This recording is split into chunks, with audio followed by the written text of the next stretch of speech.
Hola a todos los seguidores de Cliffhanger Cinema, mi nombre es Juan Jaime y bienvenidos a una nueva sesión de Diálogos Cinematográficos, el lugar donde el cine cobra vida a través de sus creadores. Esta es la edición que llegó a sus manos el 4 de marzo cuando se suicidó. Caicedo es el Kurt Cobain de la literatura colombiana. Desde su primer película, Cali Calabozo, o desde su reconocido corto de culto, Alguien mató algo, este director se ha caracterizado por mantener un estilo gótico impregnado de misticismo. Con ustedes, Jorge Navas. Entonces, bueno, Jorge, hablemos un poco. Tenía entendido de que esta película se iba a estrenar en el 2020, justo en el Festival de Cine de Cartagena, y justo llegó la pandemia, y 3 años después como que vuelve a ver la luz. Entonces, cuéntanos un poco sobre ese proceso y de qué va el documental. Sí, la película sigue siendo, como que Andrés Caicedo sigue ahí como, siento yo como generando mito, en la medida en que el día que se estrenó en el Festival de Cine de Cartagena, ese mismo día cuando se acabó la película, se acabó el festival, cancelaron el festival, cerraron todos los aeropuertos del mundo, iba a venir Roger Corman, que es como un productor de serie B y de cine de terror muy importante norteamericano, iba a estar en la película y no pudo llegar porque estaba cerrado en el aeropuerto de Estados Unidos y la película habla de él también, ¿no? Era como una coincidencia que la película habla del mar, habla de Roger Corman, habla del desvarío cósmico, que ese año el festival se llamaba El Desvarío Cósmico, que es una cosa muy Lovecraft, y se estrenó en un teatro al lado del mar. Había como unas coincidencias muy bonitas, iba a estar Roger Corman ahí y justo ese día arranca la pandemia y nos encierran a todos, fue como apocalíptico y fue muy rara la sensación, y eso hizo que después la película quedara como en un limbo, ¿no? Las películas que de esos 2 años como que uno no sabía si mandarla a un festival, si estrenarla digital, si botarla a la basura, uno no sabía qué hacer como con las películas, hubo festivales que arrancaron, hubo festivales que se cancelaron, entonces fue como que quedó en un limbo y la película sola fue como encontrando un camino como por festivales como Bafisi o La Habana o Viña del Mar, y en paralelo empezó a recorrer festivales como de cine de terror, ¿no? Como que y a ganarse varios premios en festivales de cine de terror latinoamericanos, que es lo que me pareció a mí como mucho más bello, porque la película habla del terror, habla del horror, habla de esa relación de Andrés Caicedo con lo gótico. Entonces, pues me parece que ahí había como una magia rara, extraña, como que uno siempre como que está todo en contra, pero mentiras que ahí se va como alimentando solo y se va creciendo, como va encontrando como su propia identidad esta película.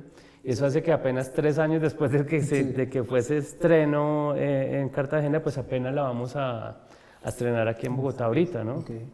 Bueno, entonces ese espíritu como caicediano también se mantiene presente y se mantuvo también para el estreno. Entonces, pues todos, pues o la mayoría conocemos un poco sobre la importancia de Andrés Caicedo, tanto en la literatura como en la dramaturgia, pero yo quisiera saber puntualmente para ti, ¿quién es o quién fue Andrés Caicedo?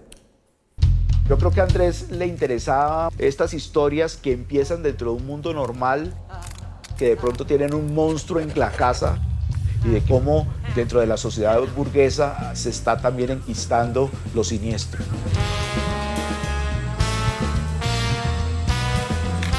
Ustedes conversaban. Supuestamente de Andrés Caicedo se ha hablado mucho, todo el mundo supuestamente ya está mamado de Andrés Caicedo, hay mucha gente que dice que como matar al padre, ¿no? Es como un gran referente del cine en Colombia, el cine joven, ¿no? Como que era un gestor cultural muy importante, era un escritor muy importante, hizo teatro, hizo crítica de cine, era como crítico, era muy importante, tenía su propia revista, Ojo al Cine, escribió guiones, fue como el germen, como la semilla donde nacieron las películas Carne de tu carne y Pura sangre de Carlos Mayolo y de Luis Ospina, que después como que formaron esto que se llama Caliwood, que Caliwood se volvió es como también como uno de los pilares del cine colombiano.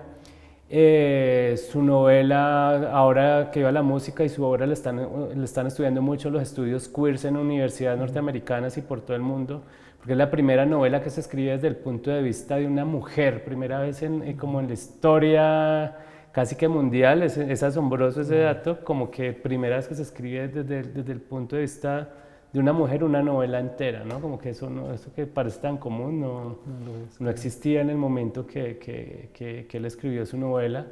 Y pues a mí me parece que es un personaje lleno de capas, lleno de cosas que cada vez lo sorprende uno más y siempre está como en la vanguardia. Han pasado más de 43, 44 años de su muerte y siempre está como en la vanguardia, siempre está al frente de muchas cosas sorprendiéndolo a uno.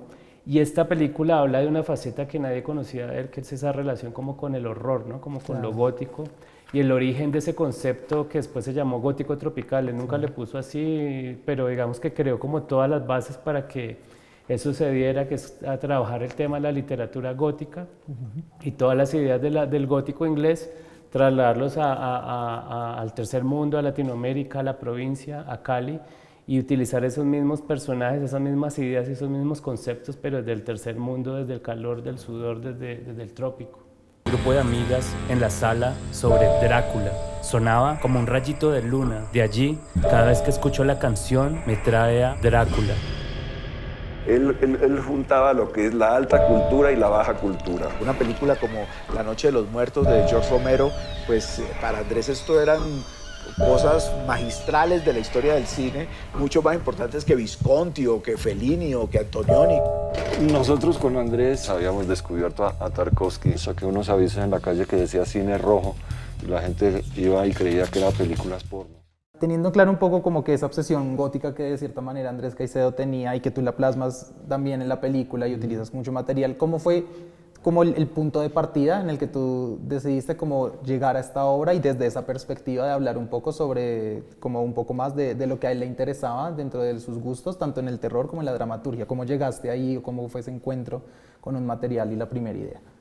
Yo estaba trabajando en un guión de una película que ha sido muy accidentada, que no he podido rodar, y esa película es gótico tropical, digamos que yo dije voy a hacer una película gótico tropical, entonces estaba trabajando en eso, estaba investigando eso, siempre guiado como por esa línea muy caicediana que exploraba como estos caníbales, estos vampiros en Cali, en la ciudad, que andan en carro, que rumbean, que hacen todo lo que hace un ser humano normal, pero al mismo tiempo son monstruos, ¿no?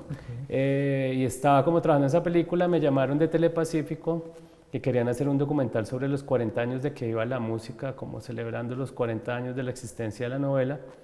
Yo les dije, me parece que eso está maravilloso, pero ya hay 40 años hablando de esa novela, y es maravilloso y podemos seguir hablando, pero ¿por qué no me dejan hablar de otras facetas distintas de Andrés, que justo es lo que yo estoy trabajando ahorita? Y ellos me dieron carta blanca, me dijeron hágale lo que quiera, entonces empezamos a trabajar eso, y eso se empezó, que era para un documental para televisión pública en un formato más convencional, se empezó como a volver una película, se empezó como a volver otra cosa y más ambicioso. Entonces yo después me fui a Los Ángeles, porque la película habla sobre unos guiones que él se fue a vender a Los Ángeles en el año 73, que es muy bello, un chico de provincia caleño con 23 años, en el año 73 yendo a Hollywood a vender unos guiones de historias de terror, cuando el terror era lo más despreciado en ese momento, y adaptando a H.P. Lovecraft, que era un autor que era totalmente desconocido en Colombia, en Latinoamérica y en Estados Unidos. Yo creo que todavía no tenía como tanta fuerza y no era tan reconocido. Entonces me fui a Los Ángeles, después fui a Nueva York y a Connecticut, donde vive la hermana, que es como la protagonista del documental, y estuve como conviviendo con ella y revisando como muchos materiales y libros y fotos y textos y cosas que ella tiene guardadas en sus archivos personales. Y ahí se fue como creando como toda esta historia de Andrés y su relación como con el lado más oscuro y sus fantasmas y su familia y su idea del destino.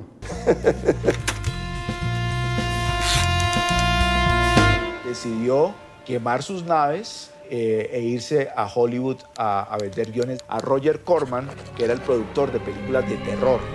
Y creo que a uno le pareció que eso era probable, que él lograra coronar. Justo hablabas de eso, de como de los personajes que entran dentro de este documental y podemos ver que, digamos, cuenta con la presencia de pues, el maestro Luis Ospina, la Rata Carvajal, Sandro Romero, que también pues hace una parte importantísima del proyecto. Cuéntame un poco cómo fue ese contacto con ellos y para ti, como en lo personal, como qué te llevas de cada uno de estos personajes y cuál fue como su mayor aporte dentro de la obra. Pues digamos que yo estaba como cerca de ellos hace mucho, en esta película de Cali Calabozo, cuando estaba en la universidad, fue mi tesis de grado y tenía que financiarle, conseguir plata y el primero que tuve la suerte de que Luis Ospina era jurado en ese momento de Colcultura, se llamaba, no existía Proimágenes, no existía el ministerio, no habían convocatorias, pero había una institución que se llamaba Colcultura y ellos eran los que manejaban la cultura y daban premios para video experimental. Y Luis Ospina era jurado de esa convocatoria y él fue el que nos avaló y nos dio el premio para hacer esta película. O sea, entonces después eso hizo que empezara como una cercanía desde muy temprano con Luis y eso me acercó a Sandro, a La Rata, a todos. Entonces como que ya había como una relación de amistad y confianza con ellos ahorita cuando hice el documental. Entonces, nada, un poco la idea con ellos era tratar de buscar esas facetas que no se habían hablado tanto de Andrés. Por ejemplo, Luis tenía esos guiones que él fue a vender a Los Ángeles, los tenía guardados hace 1000 años, nadie los leía, nadie los revisaba, entonces como que fuimos y los buscamos, los sacamos, los revivimos. Y pues Luis, que era muy juicioso, pues tenía todo muy archivado, muy bien organizado, entonces pues como que eso dio como muchas luces, ¿no? Como que Rosario, como que todos de alguna manera ayudaron como a rebuscarse en el fondo todos esos recuerdos o cosas particulares que tenían de Andrés Caicedo, pero digamos que era ya una relación de amistad de muchos años en general con cada uno. En la película pues tuviste como el acceso de tener pues las referencias a Lovecraft o películas clásicos del terror. Ya al momento de llevarlo al montaje, ¿cómo fue ese proceso de encontrar como la identidad del proyecto? Tengo entendido que también trabajaste como muy de la mano con Sebastián Hernández. Entonces, ¿cómo fue como todo ese proceso de encontrar como la identidad propia, no solo gráfica, de edición y como estructural de la película? Sí, pues cuando uno hace un documental uno se pone como unos objetivos de a dónde quiere llegar, más o menos qué quiere decir, pero uno no sabe qué va a encontrar y qué va a pasar en la mitad de muchas cosas, ¿no? Y en ese sentido también con Sebas, con lo que habíamos hecho La Sangre y la Lluvia, yo he hecho muchos trabajos con Sebas, así comerciales y particulares, y somos muy buenos amigos, como que nos dimos muchas vueltas, nos demoramos como 8 meses editando esto, trabajando, dándole la vuelta, organizándolo como un rompecabezas, y creo que le aportó muchísimo, es un gran editor, Sebastián Hernández, entonces como que, y a mí me encanta estar en el proceso de edición, entonces como que nos sentamos casi literalmente 8 meses frente a un computador a jugar, a buscar formas, a encontrar relaciones, a encontrar símiles, metáforas, no sé, como todas estas figuras cinematográficas que podía haber, porque teníamos, como estamos hablando de un personaje muerto, del que hay muy pocas imágenes realmente, las pocas imágenes que hay ya las ha visto todo el mundo en fotos, en videos, solo hay un video que grabó Luis Ospina en la televisión, una entrevista que le hicieron, y el resto eran imágenes también de Cali Calabozo que se camufla por ahí, que parece que el Andrés Caicedo de la ficción parece que fuera también en algún momento real, pero son imágenes de ficción de esta película que yo hice. Entonces teníamos realmente muy poco material para poder construir como la historia y hablar en primera persona de Andrés Caicedo. Ya como después de esos 8 meses en que pues ya logras como consolidar la película y se la muestras, por ejemplo, a la hermana de Andrés, ¿cuál fue como su primera mirada o cuál fue como su primera opinión? ¿Qué tal fue como su acogida? Súper bien, en general como que había como siempre como una sorpresa positiva de ver cómo se habían asociado cosas que parecían aparentemente inconexas y se habían encontrado como esas clics y esas conexiones y generaba como un discurso muy novedoso y muy fresco al que ellos estaban acostumbrados a ver, a escuchar e incluso a decir, ¿no? Entonces como que siempre hubo como una sorpresa muy positiva con respecto a al resultado final de la película. Andrés no fue el mismo después de esto. Que él realmente no es la persona que yo conocí, sino que él era otro.